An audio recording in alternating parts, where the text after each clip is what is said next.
ఈరోజు మనం అందరం కలిసి నరసింహస్వామి మోస్ట్ పవర్ఫుల్ శ్లోకం తెలుసుకుందాం. ఉగ్రం వీరం మహావిష్ణుం జ్వలంతం సర్వతోముఖం నరసింహం భీషణం భద్రం మృత్యుం నమామ్యహం.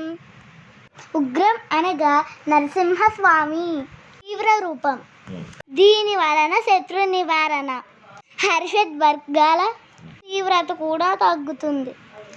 వీరం అనగా నరసింహస్వామి వీరమూర్తి. ఆయనని స్మరించిన వారికి అపజయం ఉండదు.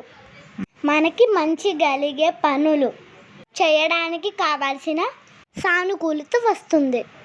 మహావిష్ణు అనగా అన్ని లోకాలకి వ్యాపించిన శక్తి. జ్వలంతం అనగా అన్ని జీవులలో ఆత్మస్వరూపంగా జ్వలించే శక్తి. సర్వతోముఖం అనగా మానసికంగా సర్వము చూడగల నరసింహ శక్తి. దీని వలన మానసికంగా దృఢంగా అవుతారు.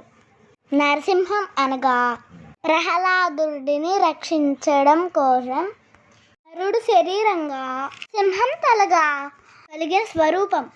భీషణం అనగా నరసింహుడి శాతన శక్తి. దీని వలన మనకి మాట విలువ పెరుగుతుంది. భద్రం అనగా భయాన్ని తొలగించే శక్తి. దీని వలన రక్షణ లభిస్తుంది. మృత్యుం అనగా మృత్యువుకే మృత్యుమైన శక్తి. దీని వలన అపమృత్యుం తొలగుతుంది. నమామ్యహం అనగా ఇన్ని లక్షణాలు ఉన్న ఆ స్వామికి నమస్కారం. ఇప్పుడు వరకు మనం నరసింహుడి శ్లోకం నేర్చుకున్నాం. Bye friends.